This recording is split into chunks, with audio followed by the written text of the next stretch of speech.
is going on, everybody? Welcome back to another episode of Against the Flow. We have reached the 21st episode, and I'm super excited for this episode because I have a very, very important guest. He goes by the name of Music by Kade, or just Kade.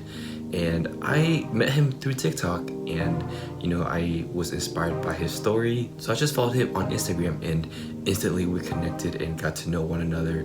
But I wanted to bring him on this podcast today because I think he can bring a lot of value, because he is really growing his brand on TikTok. So gonna be an interesting podcast today. Super excited for it, and without further ado, let's get into another episode of Against the Flow.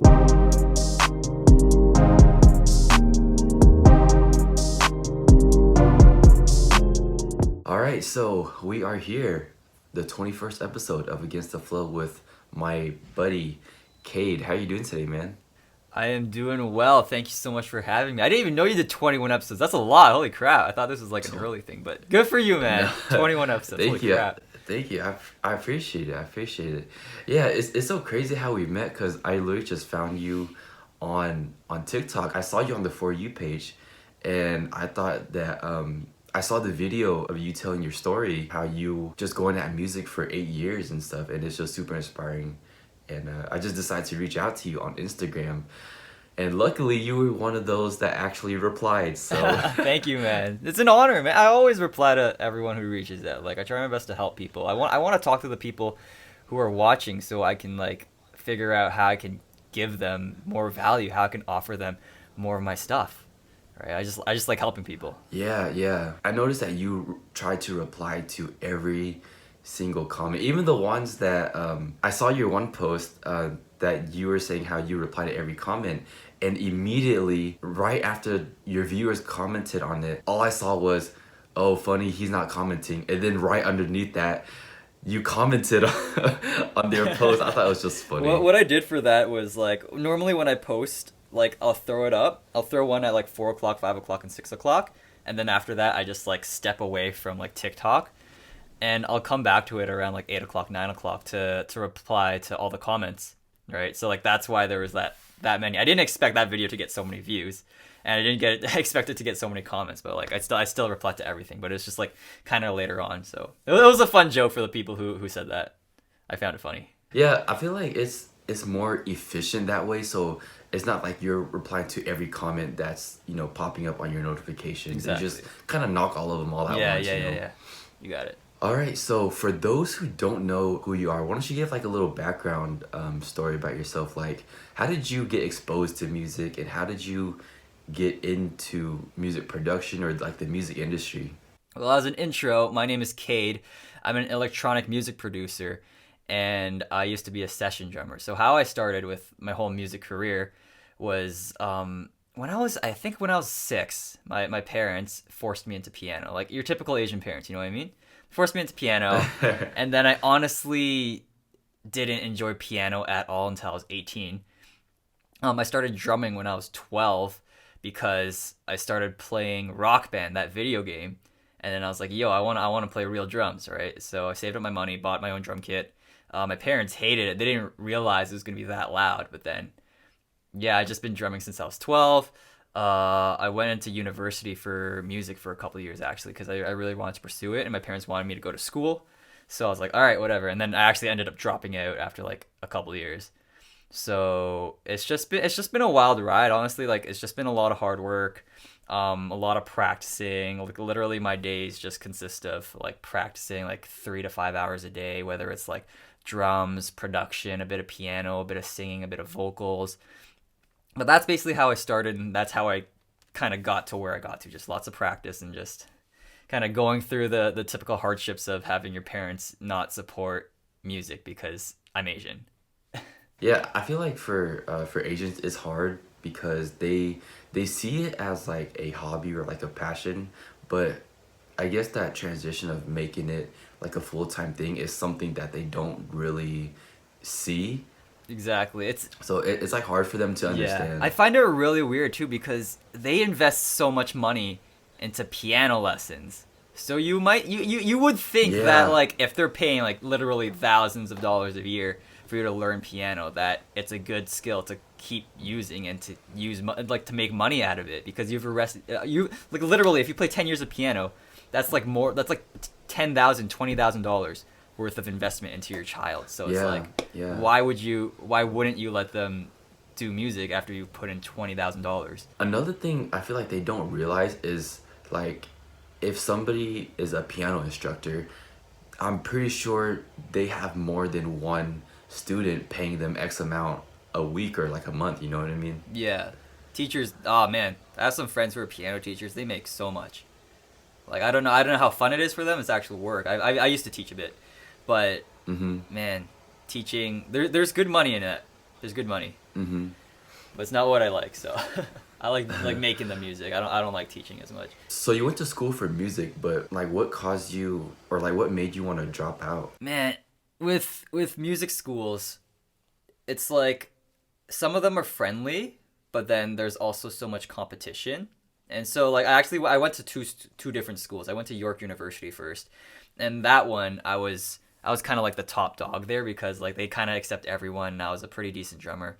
And so my ego was like really, really high up there after that first year. But then I switched schools and I got my ass kicked at Humber College, which is like it's one of the best schools in Canada for music. But then once I got there, because I wasn't like super, super good anymore, because everyone was like, I wasn't good to begin with. It just happened that everyone else was worse than me. But now here, like everyone was like really good at Humber College, and I was like, crap, I have to work harder.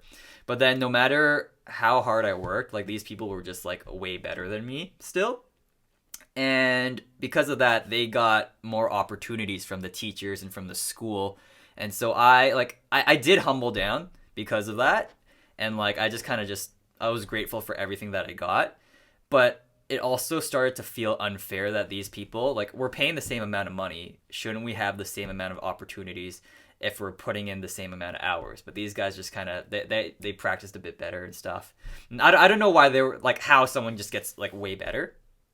But it's just all time. And they're all my good friends, but they got more opportunities than I did. And then it actually came to a point where I really saw the politics of how the school was giving out opportunities to people. It was really this. Some of the teachers were they were in high school. I was in this one ensemble that I got put in, and I didn't even get a chance to play in that first rehearsal. And then I got an email saying I was kicked out because this teacher said I wasn't good enough, even though I didn't even play in that rehearsal. And after that one day, I'm like, why am I searching for the acceptance of others? Why am I letting these people decide my happiness and decide how much I'm worth?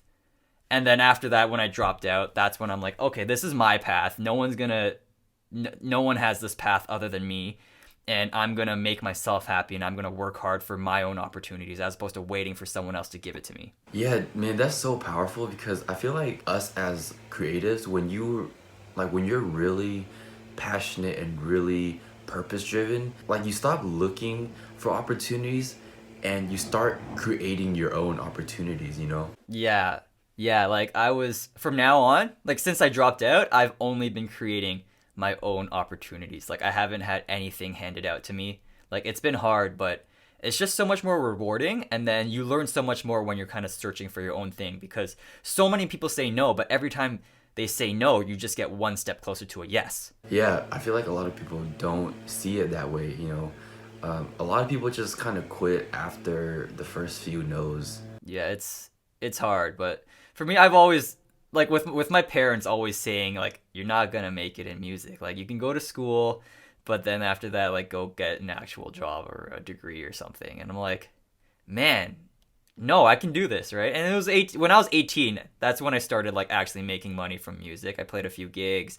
I did like an engagement for someone, and then it was like I played one song and I got paid $200 for it. And I'm like, man, I can actually make music. And my parents saw that and they're like, what the heck? So like, I don't know. I've just been used to no's all my life, especially growing up in like such a typical Asian household. Yeah, I feel you really heavy on that, because after I graduated, I actually graduated with a biology degree. Yeah. I was wanting to, typical, I don't know how more typical Asian this can get, but I was supposed to be a doctor, be in the medical field. And after I graduated biology, I just couldn't find it within myself to proceed to go to medical school. And you know, like I told them I want to do music, and they've sat me down like plenty of times telling me I'm going to fail, I'm not gonna be able to do it. Jeez, I'm not gonna that's hard. Sorry to hear that, man. Nah, it's humbling though. You know, like a lot of people, I feel like for me, I took it differently. I used it as fuel to kind of push me harder. It sucks hearing it, but I use it as fuel like to motivate me. Exactly. You know? That's really good and to hear. So many people, like, when they get those, they just get like knocked down, but it's really the people who use the negatives as fuel to build their dreams. It's those people who will succeed. You know what I mean? You just keep chugging along, and you just kind of, it's gonna be so awesome when we prove them wrong. You know what I mean? Like, I can't wait. Yeah, it's crazy because I started DJing a few gigs, and then you know they started to ask how much I get paid, and then I told them, and then all of a sudden they start, you know, bragging to their friends like, oh, he's making, Oh yeah, I've been. you know, he's making this much doing this and stuff, and Yeah. you know what I mean? Man, I felt that. My parents do the exact same thing to me. Yeah. Like, they're like, no, you can't do this. And then, like, to their friends, are like, oh, he does this. And I'm like, man, fuck off. Yeah, it's so weird because like once you get used to them not supporting you, you don't really care if they support you or not anymore. Man, actually, I never thought of it that way, but I'm actually, yeah, I guess that's how it's been for me. Yeah, I kind of just do my own thing, and like I just keep making I don't even tell them how much I make anymore. I just keep doing it. But I never thought about that. I never realized that. But yeah, you're 100% right. Yeah, because for me, it's like when I was feeling down and feeling low about, you know, because it's hard going from, you know, going to an aspiring medical student to becoming a music producer, you know, and making that jump. You would want like support, but having family telling you that you're gonna fail, it just makes you kind of unsure. But then after you build confidence in yourself and you build confidence in what you can do and what you're capable of doing, it's like you don't really care if they support you or not anymore, because it's like that confidence comes from within now. 100. I 100% agree. Yeah. Like that's so true. I feel you, man. I feel you. Yeah. So I want to touch on how you started to get into content creation as a music producer, and like how you got into the business side, because a lot of producers even now, they think that just having great music and having, you know, a single every month or every other month will speak for itself, and that is their, you know, quote unquote marketing strategy. So how did you kind of shift into like the business side? It's been tough. Like, in music school, you learn nothing but how to play. And even like with the business things that they teach, quote, like the business quote unquote, like it's still useless. So it's kind of just learning. I took a lot of business courses, and like I read a lot after I dropped out. So I ended up going to university for like 5 weeks for this one course, teaching me how to kind of like fail as fast as possible and like fail forward. So it was basically like an entrepreneur course teaching us how to, this guy, the professor, he has like a $20 million company, and he was just basically teaching us like, okay, if you're gonna fail, like this is how you fail, and then this is how you kind of get back up and do that. And then after that I kept like just reading more books about business stuff, like how to run business, not music business, but just like business in general. And then I actually ended up going to this program called Canada's Music Incubator. It's a nonprofit, and it's really, really good. But their program was basically teaching artists how to own their music like a business. So like now that I had all that business background, I could add up like all the stuff in that program. It was an 8-week intensive program, and they're basically teaching you, okay, this is all the revenue streams you have. This is how you should be looking at your business. It's not just music. If you make decent music but you're really good at music, or if you make decent music and you're really good at business, you will make it. But if you're like amazing at music but you don't know how to do business, you're gonna fail, right? So it was just a lot of reading, a lot of lessons, lots of just free information wherever I could find stuff on Google. So like just like nonstop learning every single day. So even though I dropped out of school, I'm learning way more since I dropped out of school compared to when I was in school.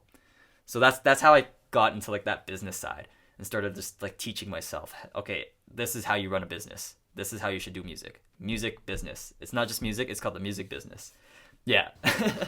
Dude, it's so interesting that you mentioned that because when you educate yourself, it's like you know what is going into your mind, you know? It's like in school, like you're kind of forced to take in that information that they give you. Is it true? Is it not? You aren't sure, like you wouldn't know. But if you take matters Exactly. into your own hands and you can control what you put into your mind and like what kind of content you consume, whether it's podcasts, informative videos on YouTube, or even books, it's like you know, like you're aware of what you're consuming, you know? Yeah, the only way you even get to that information is if you go out looking for it. At school, you're just waiting for people to feed you the stuff and then get your degree or get your diploma or whatever.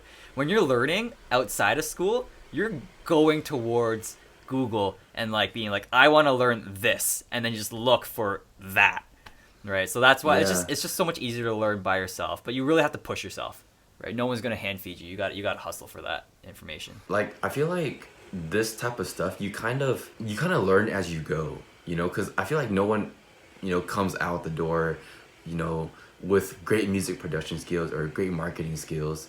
They just kind of learn as they go. Like that's kind of the position that I'm in. You know, I spent years trying to hone in on making music without really no marketing, and just recently I started implementing marketing and branding techniques. Exactly. Like it's that same path for everyone. Like you have to make the mistakes before you realize you've made the mistakes, and then those mistakes that you've made is what pushes you to learn what you actually need to learn in order to succeed.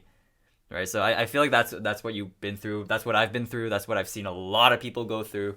Like it's just the way of life, and like I just learn how to enjoy it, man. I love failing. Well, I don't love it, but I love learning after I fail because I know it just makes me so much stronger. I just learn so much more. It's just so much more fun if you can look at life in that way. It's like what you said, you know, like every time you're told no, you're one step closer to a yes. So, like, I guess another way to think about it is like every time you fail, you're one step closer to succeeding in what you want to do. Because I actually learned this mindset or this perspective through Thomas Edison.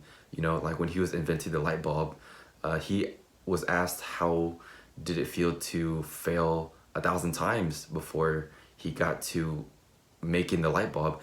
And his response was, I didn't fail 1,000 times. I found 1,000 ways that didn't work. And Yeah. with the moment Yeah, I I've heard heard that.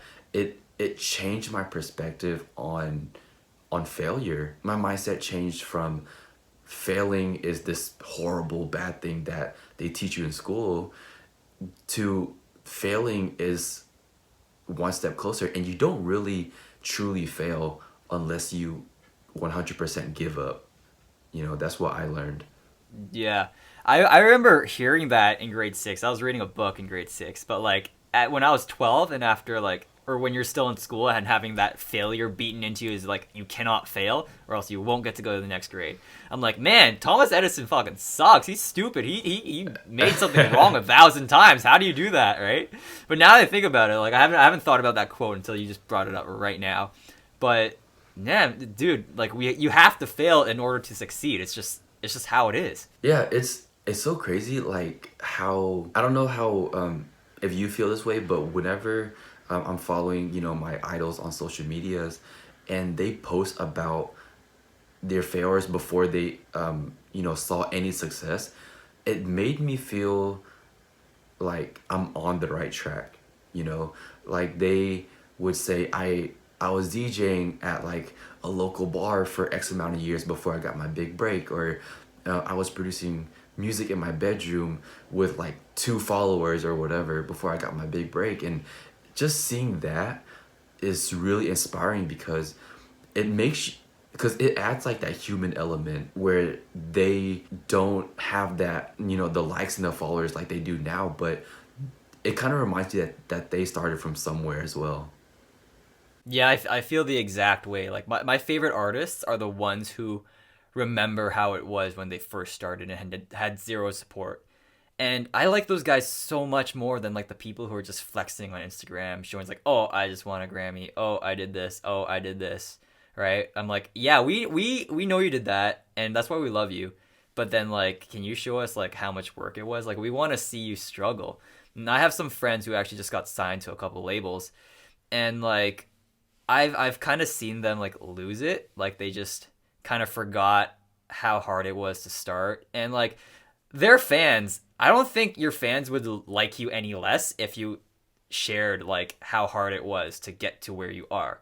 Because again, it just connects you better. It's like, hey, this guy was just they're just like me. They're just people who just worked hard to get something else, right? But I have some friends who just kind of completely lost it, and they're just kind of up there in the clouds, even though they're not that big. So it's unfortunate to see that, but nah, I know what you mean. I love seeing people sharing their hustle and stuff. Yeah, that's actually what inspired like my YouTube series. I have a YouTube series called Lunch Break Beats where I go to work, my 8 to 5 or 9 to 5, and during my lunch break I use that hour to make a beat. I document my process, how I make my beats. I film it and I upload it on YouTube, and it's just like I started in like January, where I pumped 3 videos a week, Jeez. just making beats in my car. And to see Yeah. that, like to have that in my archive, it's like something that I want to look back on. So then when I get to a point where I'm successful and whatever, and people tell me or would say that I got lucky, I would always refer them, hey, why don't you go back to my videos in January 2020 when I was making beats in my car. You know what I Yeah, mean? man. All the power to you. I feel that exactly. Good for you, Yeah. man. And just doing that and facing that humility of making beats in my car, it's I feel like it's really, really humbling. Yeah. I'm gonna get something off my chest right now. This is like kind of unrelated, but I honestly hate when someone says I'm so talented, because I'm really not. I've been practicing drums for the past like 11 years. I've been producing for a while now, and they're like, "Wow, you're such a talented drummer. You're such a talented musician." I'm like, "Nah, man. I had to cry. This music made me cry sometimes. I worked hard for this. I wasn't born with this, man. I worked hard for this." So that's just me. I just hate it when people say I'm talented. I don't say that to them. I take the compliment, but that's just like in my head. I'm like, if only you knew the hard work that went to it, you would know that I'm not talented. Yeah, I think like what you post on social medias, with you, just banging on the drums. I feel like people see that like surface level, like they don't really see all the work that's put into it. And I feel like that's kind of a normal thing, but like that's another reason why I just kind of brush it off when people say I'm like, my music's good or whatever. I take the Yeah. compliment, but it's like the hours spent just trying to figure out a track, trying Yeah. to arrange it, find the right sounds and all this stuff. It's just like after you practice for so long, it becomes second nature to you, and it just seems like you're quote unquote talented. Yeah. Yeah, no, I don't know what to say to that, man. I just 100% agree. Like it kind of sucks sometimes. It's still a compliment, but I'm like, if only people knew how hard this was, then like I don't know. But we can't expect people to know how hard it is, because it's that magic of just like how they do that. And that's why they like us, because it seems like we're so magical and we just kind of pull this music out of our butts. But nah, man. We got to hustle for this stuff. Yeah, it's just like a great time to share what you're good at on social media. And like I'm sure you listen to Gary Vee, but he says how he doesn't really listen to the cheers and the boos. Like he doesn't really care about the compliment or the backlash.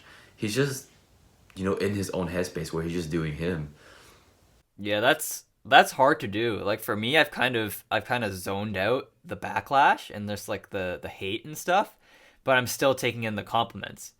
But that, if I get too many compliments, I know my head will get like, it'll get higher and higher up in the clouds, and I'll just be like, I don't want to ever be that person who's just like, who's not grounded. You know what I mean? And one thing actually happened was on TikTok, I shared that that producer video of my progress, and then everyone commented, "Wow, that last song is so good. Let me hear it." Right? And then the next day, I'm part of this producer society where you get to like kind of send your songs to like pro guys and get their feedback. I sent one of my demos to this pro guy, and he was like, "Dude, man, you got to get your shit together. This isn't good." Like, it wasn't the same song, but then it was like I thought the song I sent was good, and then he said that, and he explained exactly why it wasn't good. So if he said it was bad, I was like, whatever. But he explained to me why it wasn't good, and he was 100% correct. And like, I feel like that wouldn't have hurt as much if I didn't take in all those compliments from my TikTok video the night before, right? So it's like, it's having that balance, and I really respect Gary Vee for like being able to just like not only zone out the hate, but zone out the compliments too. That's really hard to do. Yeah, yeah. I'm like in that exact space, because I feel like when you get compliments, it kind of makes you feel like you're doing something right, or like you're on the right track. Yeah. But then they don't know what the track is, the complimenters, right? Only you can know, and like you have to be able to ground yourself. So yeah, you're right, man. So I want to touch on like how you got started on TikTok. Like, how did you find TikTok, and how did you start creating content on there? Okay. TikTok. Of course, Gary Vee, he starts talking about it, and everyone gets on it. But then I was still kind of skeptical, or I wasn't skeptical, but I was like, man, that seems like a lot of work. And then my good friends, this hip hop duo called Carolunka, they make sick rap music, so definitely check out Carolunka, Keralanka. But they went on TikTok starting in January, just January 1st. They started posting TikTok content, and then they started sharing that. So I just kind of just followed along. I'm like, okay, how good is TikTok? Let's see that. And then after 2 months, right, they got like a bunch of followers on their Instagram from their TikTok. They had like 3,000 something followers on their TikTok by then.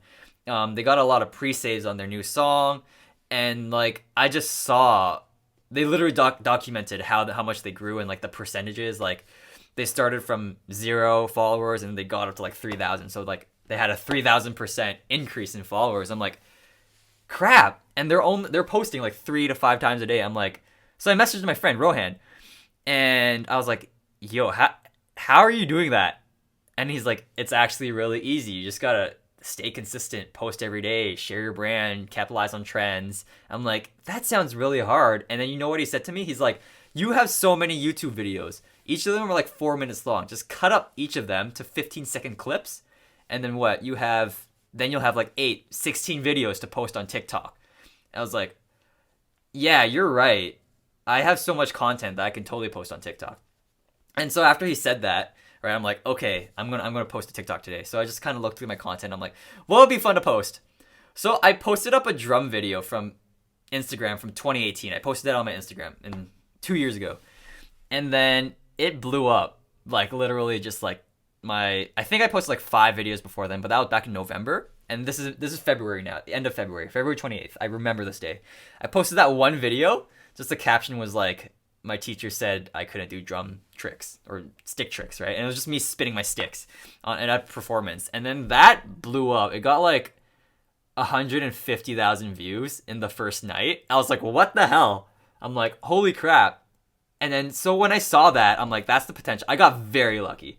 So I'm very grateful for that. But since that happened, I was like, crap, people are looking at me now. I have to post better stuff. And I also saw how good of a platform TikTok is because of that one video. So I just started posting every single day. Like, and then I didn't have a single video go viral until that other producer video, which was like, I think about 3 weeks afterwards. So it was just like 21 days of just making content that no one was watching. Because I had that one video that had like 100-something thousand views, 200,000 views. And then everything else was like 10 views, 30 views, 50 views. I'm like, this sucks. This sucks so hard. How did this one video get so good? But I didn't know what. I just kept going. I just kept going at it. And then as I kept going at it, like TikTok does have some videos where like people are sharing how you can go viral on TikTok or like kind of better reach followers. So like I started taking their advice too and just started crafting my content into ways that would be able to like have a higher chance of going viral, but was still showcasing my brand, and I still wasn't losing who I was in my videos. And since then, it's actually so about like 3 weeks after that video, just 21 days of posting like 2 to 3 videos a day. I've been learning a lot, and my TikTok has actually like grown a lot since then too. Like I think I doubled my followers already. I was at like 2,000 3 weeks ago, and this I think 2 nights ago I hit 4,000, and I'm like 4,200 right now. Like I got 100 followers or 200 followers in 2 days. So I'm very lucky that I have kind of learned how to do this. But that's how I started, man. Someone told me to do it, and then I was like, okay, fine, I'll do it, right? And then it's just doing it. The lesson is just go for it. You never know how good it could be. Yeah. Yeah, I kind of had a similar experience where I was just kind of slowly getting into TikTok, and then one random day I just decided to post myself making pho for lunch, and it was like it wasn't even music related or anything specific. It was just me making pho for lunch, and then I posted it without really thinking about it, and then I'm checking my phone, and it's just going crazy. Like now it has like 260,000 views, and it's just me making lunch. Like I wasn't talking, I wasn't doing anything. It was just showing my hand cooking the noodles and the broth and all that stuff, and it was so unrelated. And then that's when although it was unrelated to music, that's when I started to realize the power of TikTok. You know, kind of similar to your experience where you just posted a random video and you didn't really think much of it. Oh and yeah, then I didn't care. It just yeah, and then it just took off. And then, you know, like when I posted my video, I started to realize, okay, this is a very powerful platform that I have to hop on it and take advantage of it before it gets, you know, too saturated or the organic reach goes down, like kind of like Instagram, you know, where people are running ads and like it gets too like too mainstream, you know. Exactly. And although this app is still was kind of old, I still feel like there's so many opportunities right now on TikTok. You know, like I'm sure you heard of that one guy that made the I'm Bored in the House song. It's crazy because, you know, I started following him and you know, just kind of following his story. And, you know, little did I know Tyga hopped on his, you know, to do like a full track with him. Yeah, I saw that, And time again, I've seen successful musicians or, you know, music producers on there like Eldre and Lucian, you know, the two that's like making those lo-fi sounds for the TikTok dancers. And it's just so crazy to me that I'm being reminded over and over again that this is the platform to be on. Even when I started following you, where you made a remix of Wonderwall. Yeah. And, you know, the original content creator with like 1 million followers reached out to you and reacted to your remix. And it's just so amazing to see somebody grow from a small account to, you know, like it's getting somewhere. I got 200 followers that night too from her just reacting. Like I got not in a day, in like 8 hours of sleep, I woke up to 200 extra followers. So it's easy. That's and crazy, man.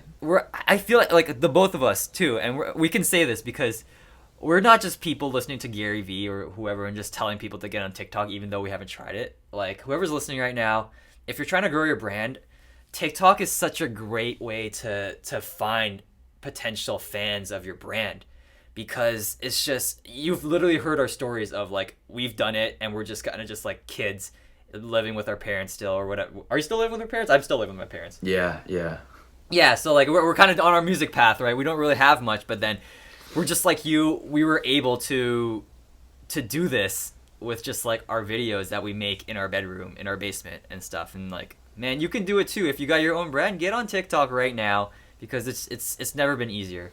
Yeah, and it's not just related to music production, it's anything. And the crazy thing is, it can literally be anything. I watched a Gary Vee podcast where he had a guest on, and he had his guest, he has an ant farm, and he grew his TikTok account to 70K followers. An ant farm. Let me repeat. An ant farm. Dude, I know there's like a bumblebee keeper who has like 140,000 followers on TikTok. And if you think TikTok is a joke, I don't know, you probably living under a rock, because TikTok is believable. Like Yeah. like there's ways to kind of navigate to get viral videos or whatever, but I feel like no one's actually figured out the real algorithm. It's just Yeah. posting consistently. That's the only thing that you can do. Yeah. That's the biggest thing. And I feel like a lot of people aren't on TikTok because they're scared of just like getting 0 views. But then like that's what it is on TikTok. Like you just got to keep posting. Like those zeros turn into like tens and 20s, hundreds, thousands, right? You just got to keep posting. And like so many people are unsure of just like what it is. I'm going to put a plug right here. I actually created a TikTok a video series on how to use TikTok, just like 6 videos. That's coming out on Wednesday, but basically I talk about like how I post, how I do my outreach, how I do my branding videos, how I funnel people towards my Instagram and towards my music through TikTok. So that's coming out on Wednesday. So if anyone's listening right now, that's going to be up on April 15th, and it's going to be up for about a week. So yeah, if you want to learn how to use TikTok, follow me on Instagram at Music by Kade. It'll be up there. Thanks for letting me do that, man. No problem, man. No problem. It's just like anything to help provide value, you know. But I think the important thing is to jump on TikTok, because I have some producer friends that want to actually stay away from TikTok. I kind of pitched this idea to him where I suggested, hey, like, why don't you post stuff on TikTok? He would tell me like, well, that's for like 15-year-old girls or whatever, and I just kind of left it. But it's just like I feel like right now is the best time because a lot of people are still unsure about the platform itself, you know, and Yeah, like most of my friends are like kind of thinking TikTok's only for kids. And then like I sometimes if I care about them enough, if I care about their brand enough and I want to see them succeed, I literally just show them like what it's done for me and like the people who are on TikTok. And then if there's just someone who's just like, "Nah, TikTok's whatever," and I don't really care, I'm like, "All right, yeah, I'll keep growing my brand so easily through TikTok while you can just kind of just scrounge around for follows on Instagram." it's so crazy because with every post that I post on TikTok, I gain at least 1 to 3 followers on each post. And that's like with each post getting like 100 to 200 views. But if it really takes off, then you can gain like 10 followers just based off of one post. And the growth on there is just insane. Yeah, and like what people don't realize is that like the amount of followers you get, it's kind of like interest. It compounds over time because when you have one video and you're getting like 3 followers from that, when you have 2 videos, you might have 6 followers, right? And then when you put out like 10 videos, that's like 30 followers. Except the first video that you put out, because TikTok sees you putting out this much stuff now, it's gonna send out your first video to like the new followers, right? So you might get like after more people see that, you might get like 5 more followers from your very first video, right? So it's like that's basically how it's been for me. Like I remember seeing my followers like 2 a day, 3 a day, and now it's just honestly been like 100 a day sometimes, 150. I think like the last 2 days were 200 follower days.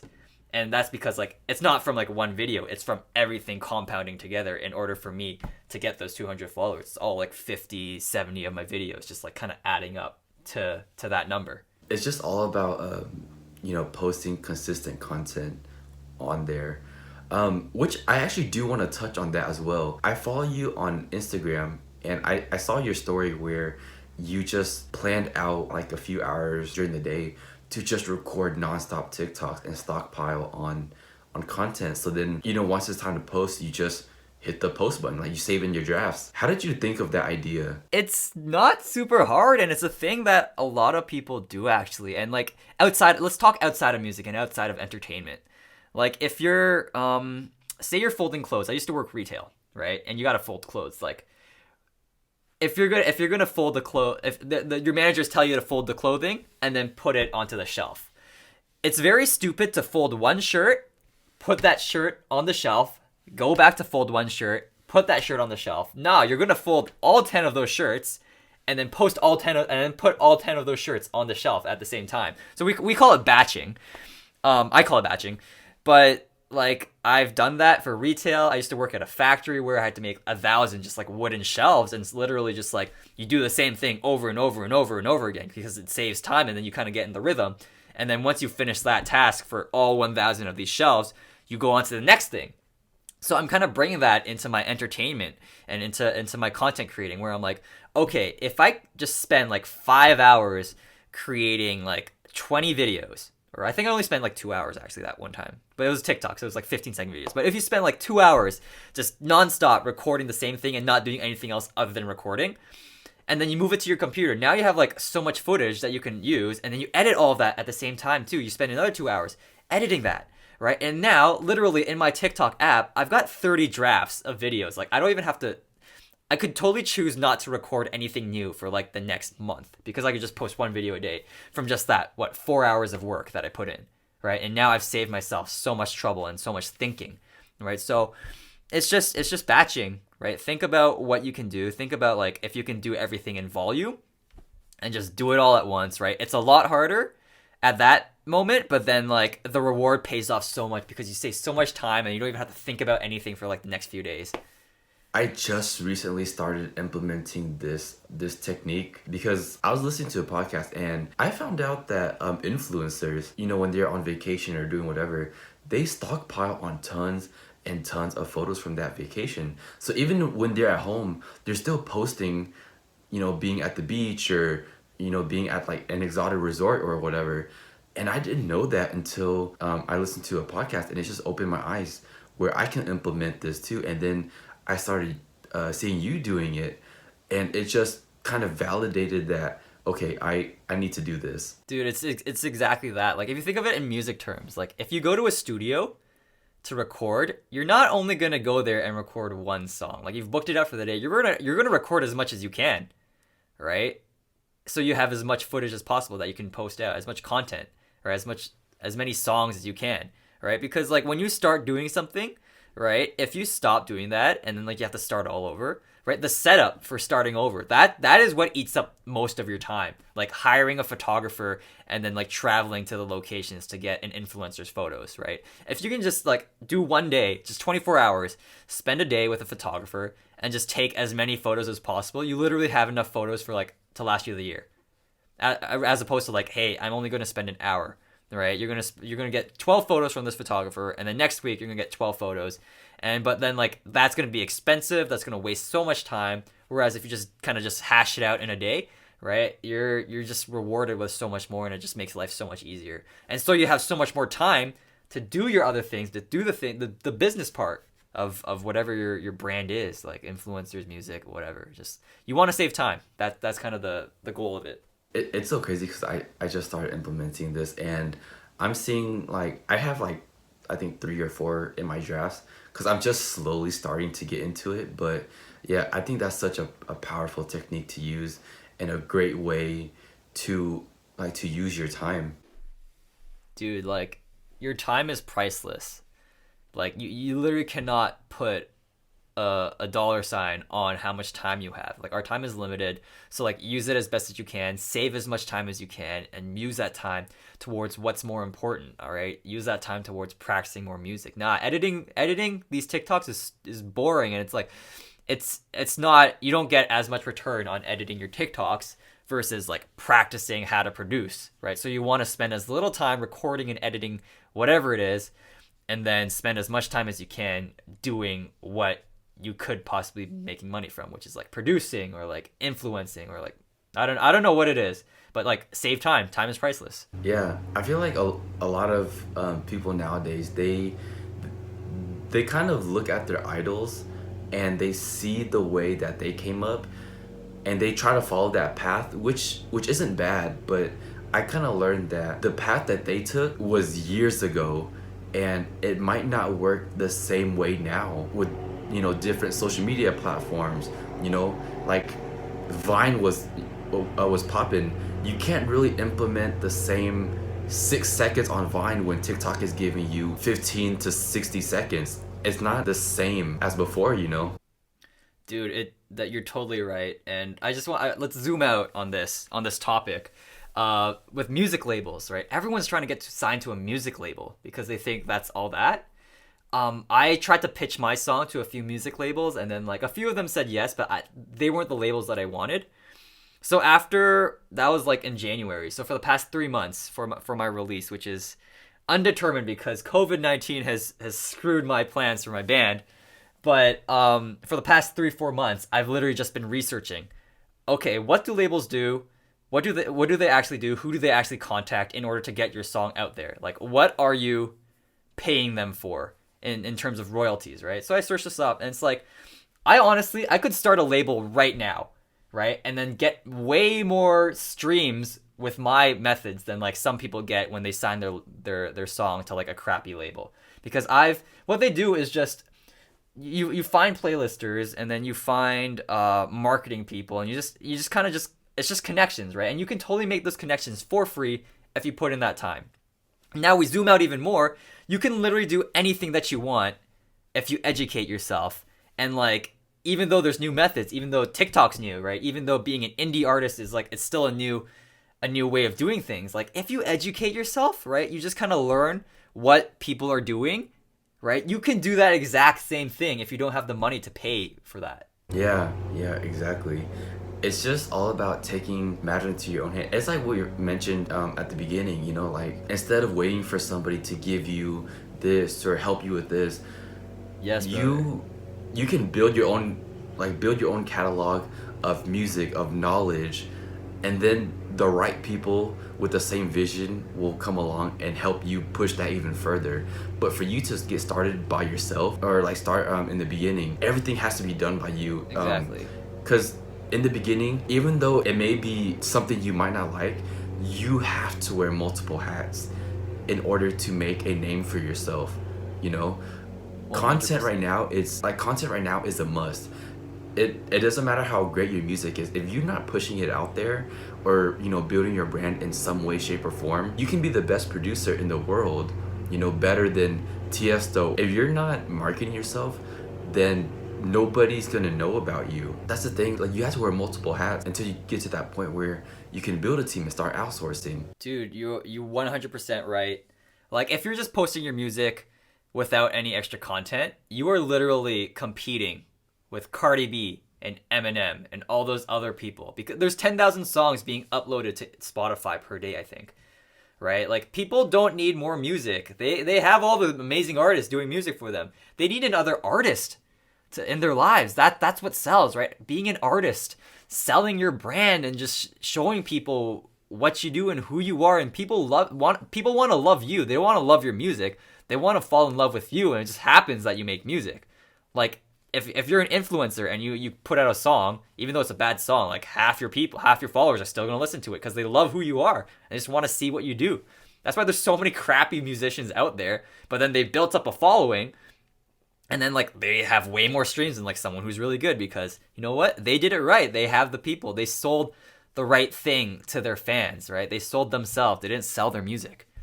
That's how I see it. I guess the way I think about it is like, good music is there's an abundance of good music, right? So much out there. Yeah. You know, call it saturated even if you want to. Yeah, it's 100% saturated. There's too much music out there. Not enough artists. But the only thing that isn't saturated is you, your brand, who you are. Because there's only one you in the entire universe. So use that as leverage. You know, use that to get you to where you want to be. Yeah, preach.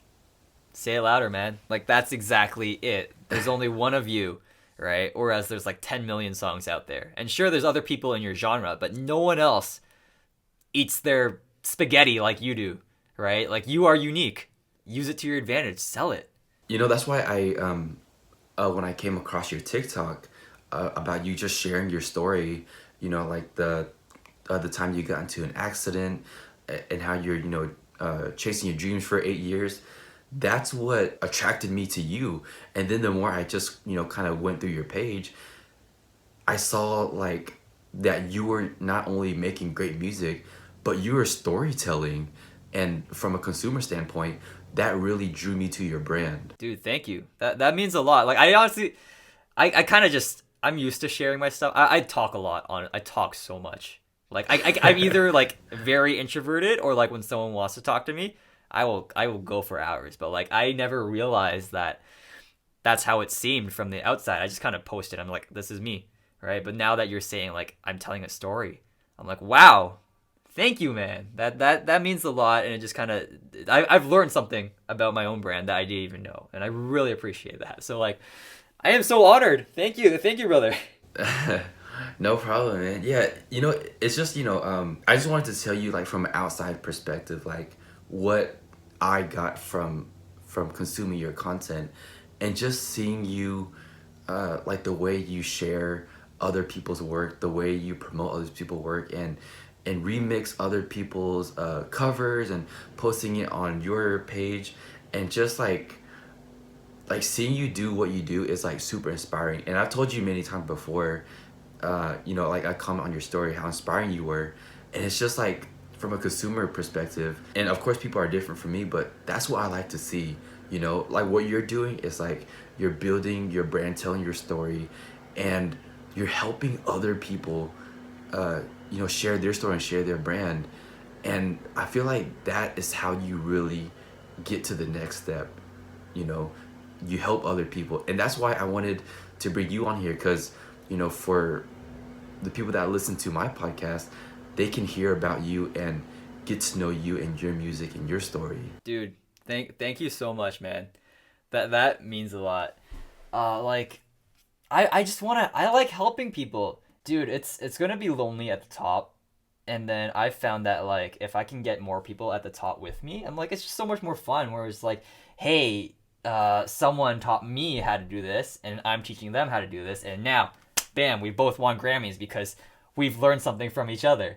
You know what I mean? And like, Yeah. to be honest, when I was younger, like I told you, like I had my head up my ass in first year university. I thought I was the shit, and like, hey, that brought some people to me.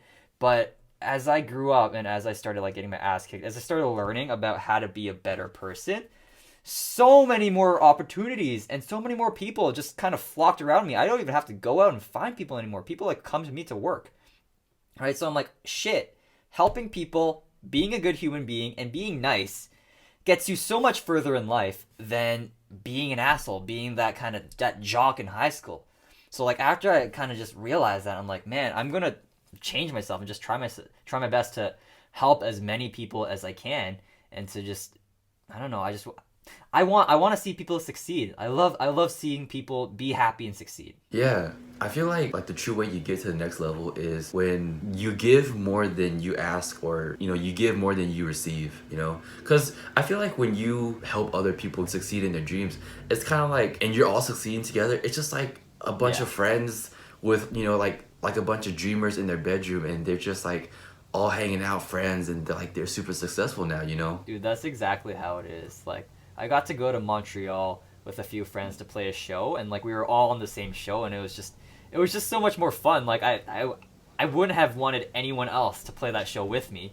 Like if I had some other like musicians, I'm like, sure, whatever, but like we built ourselves up to this, right? We worked hard for this, and we did it together, and we helped each other. So it just makes life so much more fun when you have like your friends kind of just like doing the same thing as you, and like you helped each other get there. Yeah, it's a pretty good feeling, because then like being like a music entrepreneur, or just entrepreneur in general, it's a pretty lonely road, but and to have people around you with the same vision, same ideas, that just like you all help each other grow, it's a really beautiful thing. Yeah, man. Like honestly, I'm fine with this quarantine because I'm so used to working from home. That's what I literally do. I just like make music at home. I go to work sometimes. I play some gigs sometimes. But then most of my time is spent just making music and like doing my business stuff at home. So like I'm very lucky that this quarantine isn't affecting me as bad as it is for some other people. Yeah, like for some people it is a lot worse, but as an entrepreneur, for us, yeah, we got to get used to being lonely. So it's a lonely path, but you know what? Yeah. Hey, it paid off. I got lucky, and like I'm used to this shit now. Yeah, so I think that's a good stopping point for the podcast, man. Thank you so much for your time. Bro, thank you for having me, man. It's an honor, and just thank you for all the kind words. I didn't know that about myself. I didn't know I conveyed myself like that, but it means a lot. Like, and your messages that you always send me, I'm like, am I actually doing any of this? Like, he's saying I'm inspiring. I'm like, I don't feel inspired. I'm just like, I just want to teach people, but like, hey, if it's helping someone, like, thank you so much for letting me know that it's at least helping you. I really appreciate that. Yeah, for sure, man. So I know you plugged yourself, but like, why don't you give like a full plug, like where everybody can find you? I am on Instagram at music by Kade, Kade. So just music by Kade. You find me on Instagram. Same thing with TikTok. And that's the main places to find me. If you want to talk to me, man, just DM me, just like Yenoh did. You know You what? know? Just DM me, just like this man did, right? And I'm happy to talk, Yeah, but thank you for coming on again, man. bro. My pleasure, man. I'll talk to you soon. All right. All right, take care, man. All right. See you, brother.